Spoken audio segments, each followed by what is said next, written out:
Assalamualaikum warahmatullahi wabarakatuh. Alhamdulillah, alhamdulillahillazi anzala ala abdihil kitab wa lam yaj'al lahu iwaja. Asyhadu an la ilaha illallah wahdahu la syarikalah wa asyhadu anna Muhammadan abduhu wa rasuluh la nabiyya ba'da. Puji syukur kita atas kehadirat Allah Subhanahu wa taala yang mana pada kesempatan yang sangat bahagia ini kita masih diberikan nikmat sehat dan kesempatan hingga kita bisa hadir dalam acara untuk menambah keilmuan kita. Insya Allah dengan cara ini Allah memberikan ridho kepada kita semua. Salawat beriring salam mari kita curahkan kepada Nabi Allah Muhammadin sallallahu alaihi wasallam dengan mengucapkan Allahumma sholli ala sayyidina Muhammad wa ala ali sayyidina Muhammad. Semoga dengan cara kita selalu berselawat kepada beliau mendapatkan syafaat yaumil akhir nanti. Amin amin ya rabbal alamin.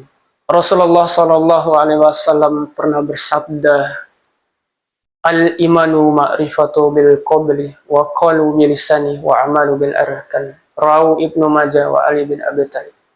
Dari hadis ini dapat kita petik 3 pembelajaran yang paling berharga untuk kita. Yang pertama, iman itu adalah pengakuan di dalam hati kita. Yang kedua, yaitu iman adalah pengakuan di dalam lisan kita, pengakuan di dalam ucapan kita. Dan yang ketiga, yaitu perlakuan atau kegiatan yang kita lakukan untuk membuktikan keimanan kita kepada Allah Subhanahu wa ta'ala. Yang pertama adalah pengakuan di dalam hati. Lantas, bagaimana cara agar kita diakui oleh Allah Subhanahu wa ta'ala orang yang beriman dengan cara pengakuan di dalam hati? Yang pertama, tentunya kita harus mengakui bahwasanya kebesaran Allah Subhanahu wa ta'ala itu nyata. Hal yang paling besar itu adalah Allah Subhanahu wa ta'ala, zat yang tidak ada bandingan di antara yang lainnya. Setelah kita mengakui di dalam hati kita bahwa Allah adalah zat yang maha besar, tidak ada bandingan di antara yang lain, maka masuklah kita poin yang kedua, yaitu poin di mana pengakuan di dalam lisan kita, di dalam ucapan kita, dengan cara kita bersyahadat yang pertama, dengan mengucapkan asyhadu an la ilaha illallah wa asyhadu anna Muhammadar Rasulullah. Insyaallah dengan cara itu adalah pembuktian nyata bahwa kita adalah orang-orang yang beriman.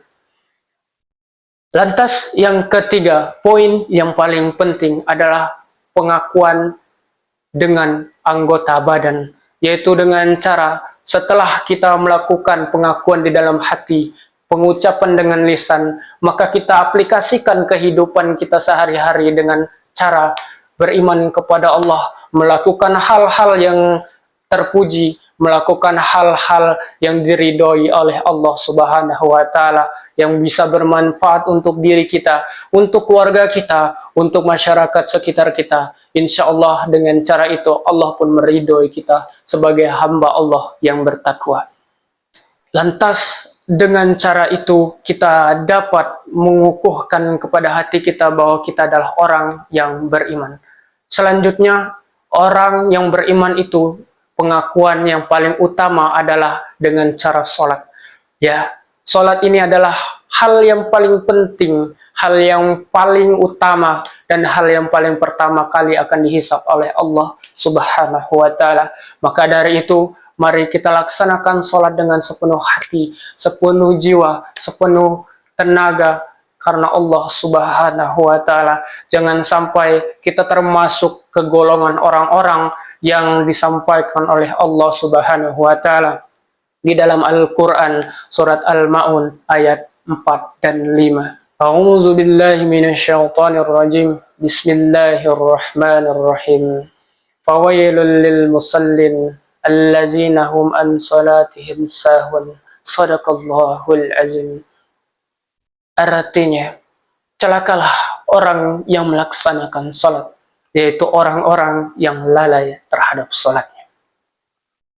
Dari ayat di atas dapat kita ambil dua pembelajaran yang paling berharga, yaitu melaksanakan sholat bukan hanya sebagai formalitas belaka, bukan hanya untuk dapat dipuji oleh masyarakat, bukan hanya untuk disanjung oleh masyarakat, akan tetapi lebih dari itu, sholat adalah poin penting, poin yang paling utama di dalam agama Islam.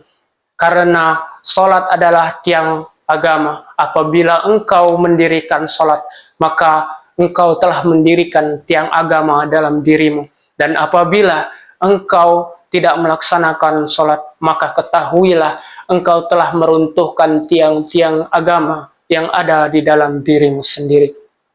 Maka hal yang harus kita ambil pembelajaran dari ayat tersebut, bahwasanya kita melaksanakan sholat bukan karena ingin dipuji, bukan karena ingin disanjung, tapi utamakanlah niat itu hanya untuk Allah Subhanahu wa Ta'ala. Semoga dengan cara itu, hal apapun, ibadah apapun yang kita lakukan, insya Allah akan diterima oleh Allah Subhanahu wa Ta'ala. Yang terakhir pesannya adalah, jangan sampai kita melaksanakan sholat hanya sebagai rutinitas belaka. Maka hal yang paling dapat kita ambil pembelajarannya ada dua poin. Yang pertama, mari kita laksanakan sholat dengan penuh keikhlasan untuk Allah Subhanahu wa Ta'ala, bukan karena jabatan, bukan karena ingin dipuji dan disanjung, tapi karena Allah Subhanahu wa Ta'ala. Yang kedua, mari kita laksanakan sholat tersebut karena Allah, niatkan karena Allah, jangan hanya untuk formalitas belaka.